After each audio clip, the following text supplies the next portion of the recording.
Aladdin and the Magic Lamp.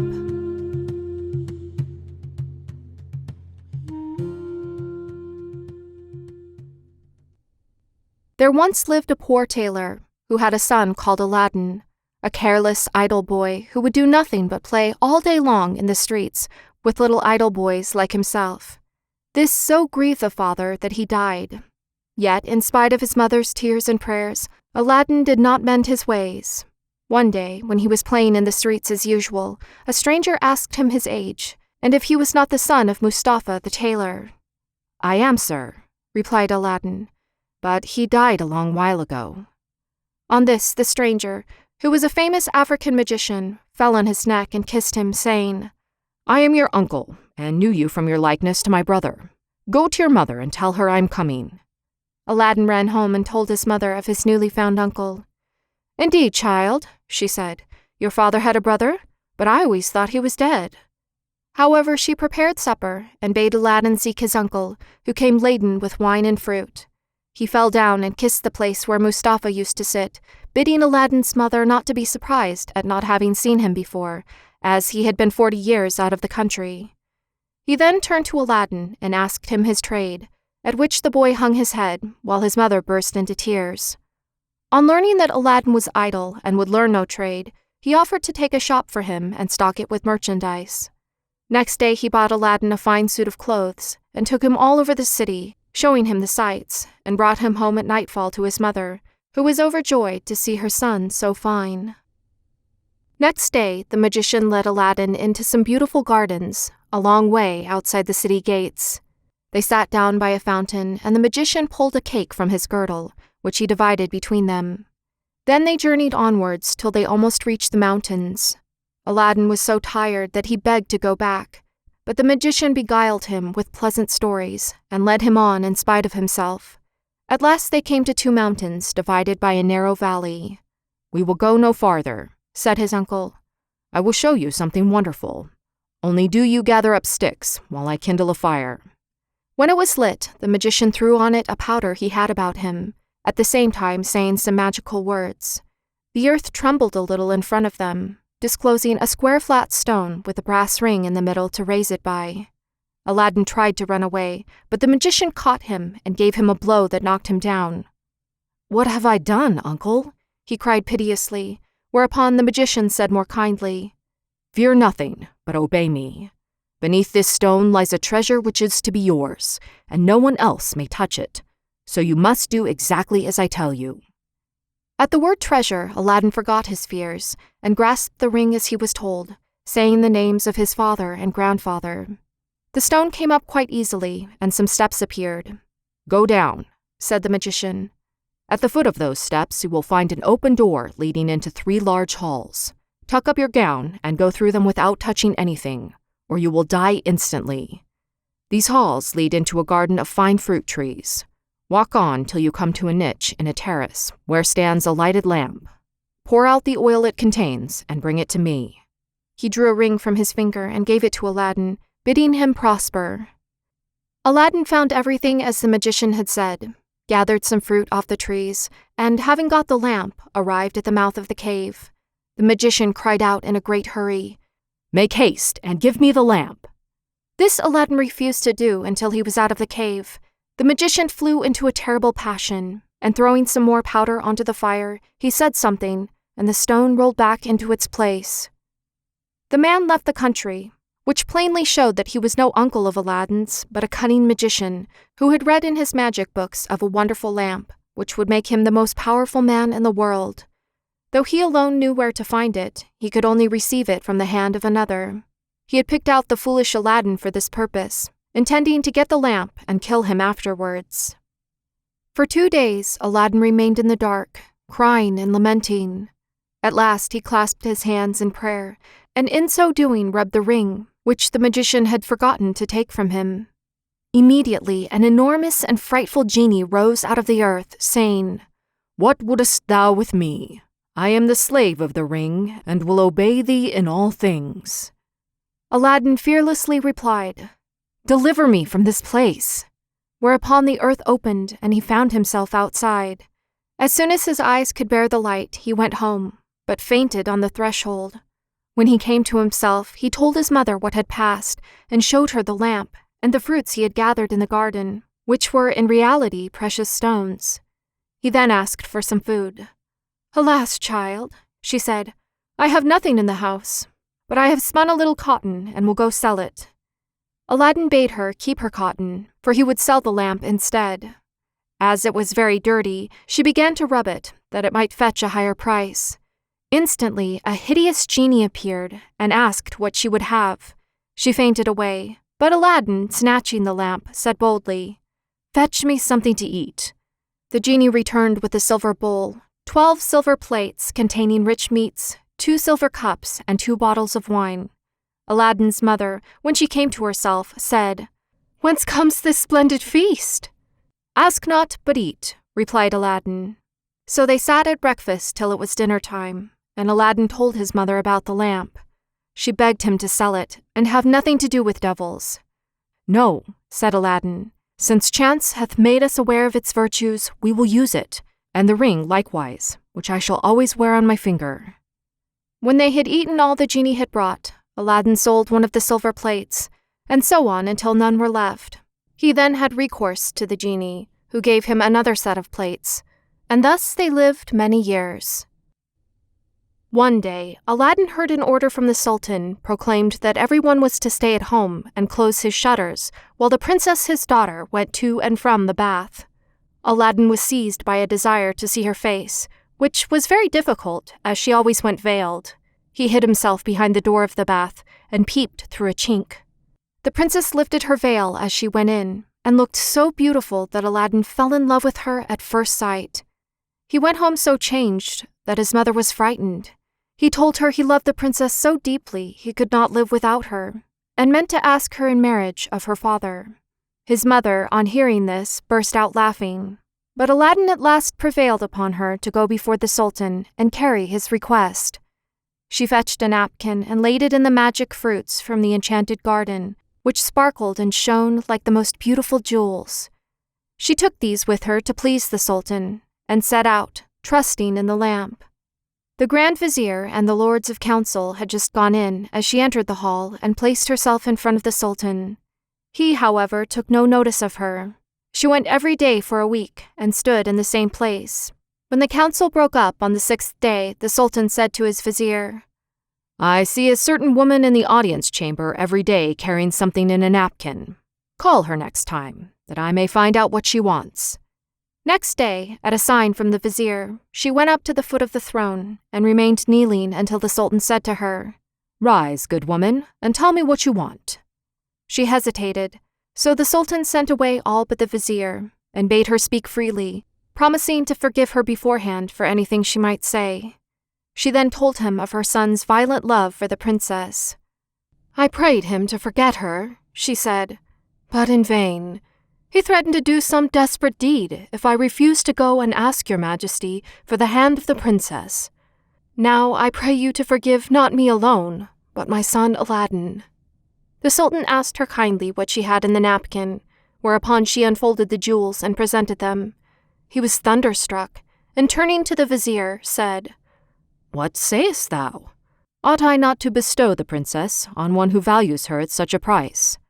The vizier, who wanted her for his own son, begged the Sultan to withhold her for 3 months, in the course of which he hoped his son could contrive to make him a richer present. The Sultan granted this, and told Aladdin's mother that, though he consented to the marriage, she must not appear before him again for 3 months. Aladdin waited patiently for nearly 3 months, but after 2 had elapsed, his mother, going into the city to buy oil, found everyone rejoicing, and asked what was going on. "Do you not know," was the answer, "that the son of the Grand Vizier is to marry the Sultan's daughter tonight?" Breathless, she ran and told Aladdin, who was overwhelmed at first, but presently bethought him of the lamp. He rubbed it, and the genie appeared, saying, "What is thy will?"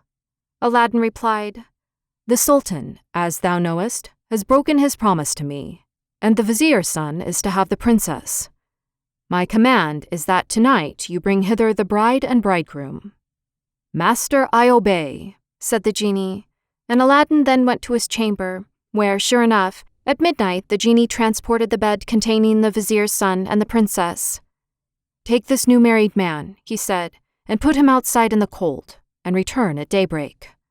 Whereupon the genie took the vizier's son out of bed, leaving Aladdin with the princess. "Fear nothing," Aladdin said to her.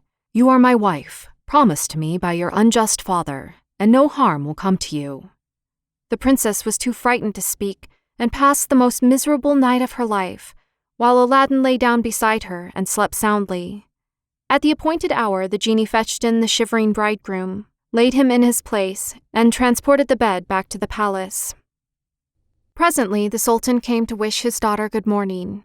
The unhappy vizier's son jumped up and hid himself, while the princess would not say a word, and was very sorrowful. The sultan sent her mother to her, who said, "How comes it, child, that you will not speak to your father? What has happened?" The princess sighed deeply, and at last told her mother how, during the night, the bed had been carried into some strange house, and what had passed there.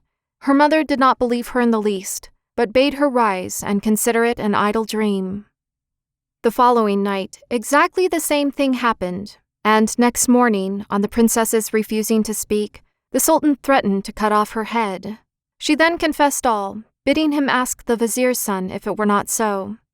The sultan told the vizier to ask his son, who owned the truth, adding that, dearly as he loved the princess, he had rather die than go through another such fearful night, and wished to be separated from her. His wish was granted, and there was an end of feasting and rejoicing. When the 3 months were over, Aladdin sent his mother to remind the sultan of his promise. She stood in the same place as before, and the sultan, who had forgotten Aladdin, at once remembered him and sent for her. On seeing her poverty, the sultan felt less inclined than ever to keep his word, and asked his vizier's advice, who counseled him to set so high a value on the princess that no man living would come up to it. The sultan then turned to Aladdin's mother, saying, "Good woman, a sultan must remember his promises, and I will remember mine. But your son must first send me 40 basins of gold, brimful of jewels, carried by 40 black slaves, led by as many white ones, splendidly dressed. Tell him that I await his answer." The mother of Aladdin bowed low and went home, thinking all was lost. She gave Aladdin the message, adding, "He may wait long enough for your answer." "Not so long, mother, as you think," her son replied. "I would do a great deal more than that for the princess." He summoned the genie, and in a few moments the 80 slaves arrived and filled up the small house and garden. Aladdin made them to set out to the palace, 2 by 2, followed by his mother. They were so richly dressed, with such splendid jewels, that everyone crowded to see them and the basins of gold they carried on their heads. They entered the palace, and, after kneeling before the sultan, stood in a half-circle round the throne with their arms crossed, while Aladdin's mother presented them to the sultan. He hesitated no longer, but said, "Good woman, return and tell your son that I wait for him with open arms." She lost no time in telling Aladdin, bidding him make haste. But Aladdin first called the genie. "I want a scented bath," he said, "a richly embroidered habit, a horse surpassing the sultan's, and 20 slaves to attend me. Besides this, 6 slaves beautifully dressed, to wait on my mother, and lastly, 10,000 pieces of gold in 10 purses." No sooner said than done. Aladdin mounted his horse and passed through the streets, the slaves strewing gold as they went. Those who had played with him in his childhood knew him not. He had grown so handsome. When the sultan saw him, he came down from his throne, embraced him, and led him into a hall where a feast was spread, intending to marry him to the princess that very day. But Aladdin refused, saying, "I must build a palace fit for her," and took his leave. Once home, he said to the genie, "Build me a palace of the finest marble, set with jasper, agate, and other precious stones. In the middle you shall build me a large hall with a dome, its 4 walls of massy gold and silver, each side having 6 windows, whose lattices, all except one which is to be left unfinished, must be set with diamonds and rubies. There must be stables and horses, and grooms and slaves. Go and see about it." The palace was finished the next day, and the genie carried him there and showed him all his orders faithfully carried out, even to the laying of a velvet carpet from Aladdin's palace to the Sultan's. Aladdin's mother then dressed herself carefully and walked to the palace with her slaves, while he followed her on horseback. The Sultan sent musicians with trumpets and cymbals to meet them, so that the air resounded with music and cheers. She was taken to the princess, who saluted her and treated her with great honor. At night, the princess said goodbye to her father and set out on the carpet for Aladdin's palace, with his mother at her side and followed by the 100 slaves. She was charmed at the sight of Aladdin, who ran to receive her. "Princess," he said, "blame your beauty for my boldness, if I have displeased you." She told him that, having seen him, she willingly obeyed her father in this matter. After the wedding had taken place, Aladdin led her into the hall, where a feast was spread, and she supped with him, after which they danced till midnight. Next day, Aladdin invited the Sultan to see the palace. On entering the hall with the 24 windows with their rubies, diamonds, and emeralds, he cried, "It is a world's wonder. There is only one thing that surprises me. Was it by accident that one window was left unfinished?" "No, sir, by design," returned Aladdin. "I wished your majesty to have the glory of finishing this palace." The Sultan was pleased and sent for the best jewelers in the city. He showed them the unfinished window and bade them fit it up like the others. "Sir," replied their spokesman, "we cannot find jewels enough." The Sultan had his own fetched, which they soon used, but to no purpose, for in a month's time the work was not half done. Aladdin, knowing that their task was vain, bade them undo their work and carry the jewels back, and the genie finished the window at his command. The Sultan was surprised to receive his jewels again and visited Aladdin, who showed him the window finished. The Sultan embraced him, the envious vizier meanwhile hinting that it was the work of enchantment. Aladdin had won the hearts of the people by his gentle bearing.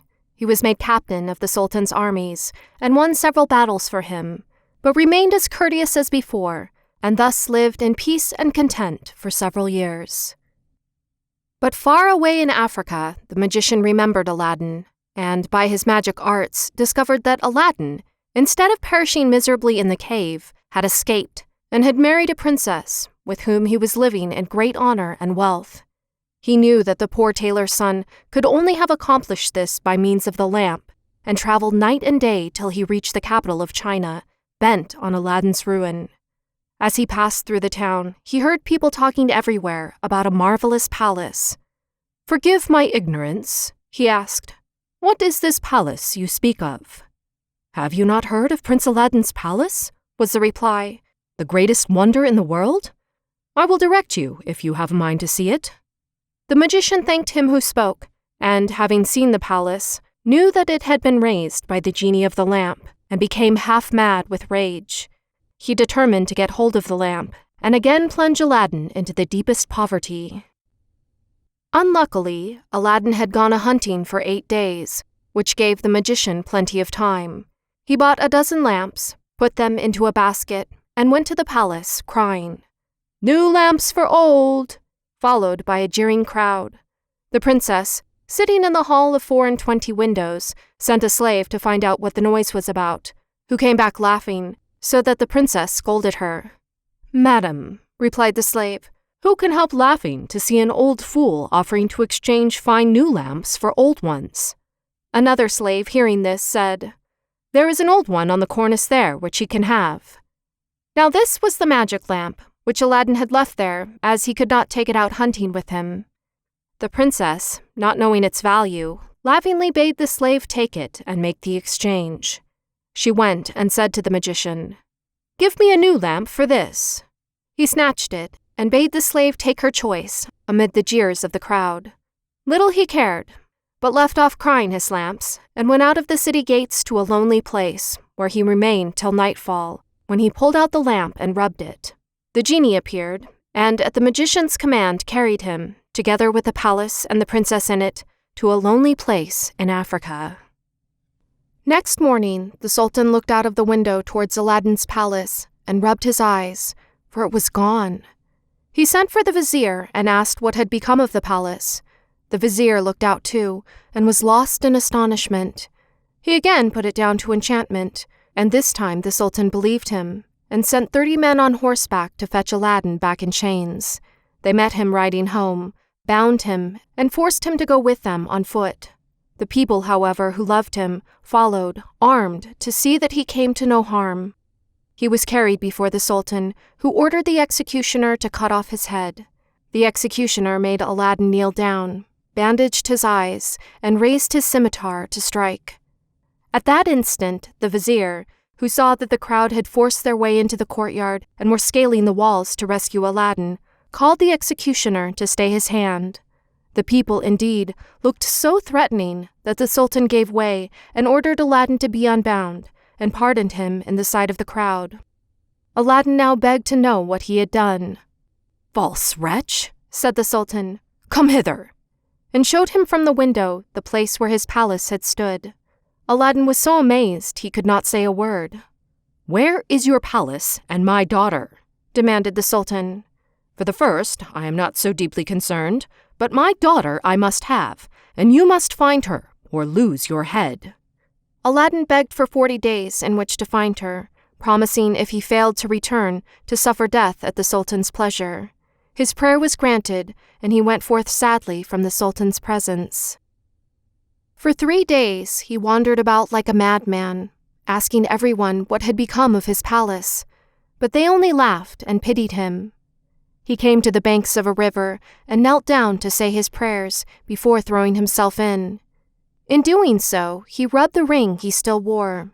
The genie he had seen in the cave appeared and asked his will. "Save my life, genie," said Aladdin, "and bring my palace back." "That is not in my power," said the genie. "I am only the slave of the ring. You must ask him of the lamp." "Even so," said Aladdin, "but thou canst take me to the palace and set me down under my dear wife's window." He had once found himself in Africa, under the window of the princess, and fell asleep out of sheer weariness. He was awakened by the singing of the birds, and his heart was lighter. He saw plainly that all his misfortunes were owing to the loss of the lamp, and vainly wondered who had robbed him of it. That morning the princess rose earlier than she had done since she had been carried into Africa by the magician, whose company she was forced to endure once a day. She, however, treated him so harshly that he dared not live there altogether. As she was dressing, one of her women looked out and saw Aladdin. The princess ran and opened the window, and at the noise she made, Aladdin looked up. She called to him to come to her, and great was the joy of these lovers at seeing each other again. After he had kissed her, Aladdin said, "I beg of you, princess, in God's name, before we speak of anything else, for your own sake and mine, tell me, what has become of an old lamp I left on the cornice in the hall of 24 windows when I went a-hunting?" "Alas," she said, "I am the innocent cause of our sorrows," and told him of the exchange of the lamp. "Now I know," cried Aladdin, "that we have to thank the African magician for this. Where is the lamp?" "He carries it about with him," said the princess. "I know, for he pulled it out of his breast to show me. He wishes me to break my faith with you and marry him, saying that you were beheaded by my father's command. He is forever speaking ill of you, but I only reply by my tears. If I persist, I doubt not but he will use violence." Aladdin comforted her and left her for a while. He changed clothes with the first person he met in the town, and having bought a certain powder, returned to the princess, who let him in by a little side door. "Put on your most beautiful dress," he said to her, "and receive the magician with smiles, leading him to believe that you have forgotten me. Invite him to sup with you, and say you wish to taste the wine of his country. He will go for some, and while he is gone, I will tell you what to do." She listened carefully to Aladdin, and when he had left her, arrayed herself gaily for the first time since she left China. She put on a girdle and headdress of diamonds, and seeing in a glass that she was more beautiful than ever, received the magician, saying, to his great amazement, "I have made up my mind that Aladdin is dead, and that all my tears will not bring him back to me. So I'm resolved to mourn no more, and have therefore invited you to sup with me. But I am tired of the wines of China, and would fain taste those of Africa." The magician flew to his cellar, and the princess put the powder Aladdin had given her in her cup. When he returned, she asked him to drink her health in the wine of Africa, handing him her cup in exchange for his, as a sign she was reconciled to him. Before drinking, the magician made her a speech in praise of her beauty, but the princess cut him short, saying, "Let us drink first, and you shall say what you will afterwards." She set her cup to her lips and kept it there, while the magician drained his to the dregs and fell back lifeless. The princess then opened the door to Aladdin and flung her arms around his neck, but Aladdin went to the dead magician, took the lamp out of his vest, and bade the genie carry the palace and all in it back to China. This was done, and the princess in her chamber felt only 2 little shocks, and little thought she was home again. The Sultan, who was sitting in his closet mourning for his lost daughter, happened to look up, and rubbed his eyes, for there stood the palace as before. He hastened thither, and Aladdin received him in the hall of 24 windows, with the princess at his side. Aladdin told him what had happened, and showed him the dead body of the magician, that he might believe. A 10-days feast was proclaimed, and it seemed as if Aladdin might now live the rest of his life in peace. But it was not meant to be. The African magician had a younger brother, who was, if possible, more wicked and more cunning than himself. He traveled to China to avenge his brother's death, and went to visit a pious woman called Fatima, thinking she might be of use to him. He entered her cell and clapped a dagger to her breast, telling her to rise and do his bidding on pain of death. He changed clothes with her, colored his face like hers, put on her veil, and murdered her, that she might tell no tales. Then he went towards the palace of Aladdin, and all the people, thinking she was the holy woman, gathered round him, kissing his hands and begging his blessing. When he got to the palace, there was such a noise going on round him that the princess bade her slave look out the window and ask what was the matter. The slave said it was the holy woman curing people by her touch of their ailments, whereupon the princess, who had long desired to see Fatima, sent for her. On coming to the princess, the magician offered up a prayer for her health and prosperity. When he had done, the princess made him sit by her and begged him to stay with her always. The false Fatima, who wished for nothing better, consented, but kept his veil down for fear of discovery. The princess showed him the hall and asked him what he thought of it. "It is truly beautiful," said the false Fatima. "In my mind, it wants but one thing." "And what is that?" said the princess. "If only a roc's egg," replied he, "were hung up from the middle of this dome, it would be the wonder of the world." After this, the princess could think of nothing but the roc's egg, and when Aladdin returned from hunting, he found her in a very ill humor. He begged to know what was amiss, and she told him that all her pleasure in the hall was spoilt for want of a roc's egg hanging from the dome. "If that is all," replied Aladdin, "you shall soon be happy." He left her and rubbed the lamp, and when the genie appeared, commanded him to bring a roc's egg. The genie gave such a loud and terrible shriek that the hall shook. "Wretch!" he cried, "is it not enough that I have done everything for you? But you must command me to bring my master and hang him up in the midst of this dome? You and your wife and your palace deserve to be burnt to ashes. But that this request does not come from you, but from the brother of the African magician, whom you destroyed. He is now in your palace, disguised as the holy woman whom he murdered. He it was who put that wish into your wife's head. Take care of yourself, for he means to kill you." So saying, the genie disappeared. Aladdin went back to the princess, saying his head ached, and requesting that the holy Fatima should be fetched to lay her hands on it. But when the magician came near, Aladdin, seizing his dagger, pierced him to the heart. "What have you done?" cried the princess. "You have killed the holy woman." "Not so," replied Aladdin, "but a wicked magician," and told her of how she had been deceived. After this, Aladdin and his wife lived in peace. He succeeded the Sultan when he died and reigned for many years, leaving behind him a long line of kings.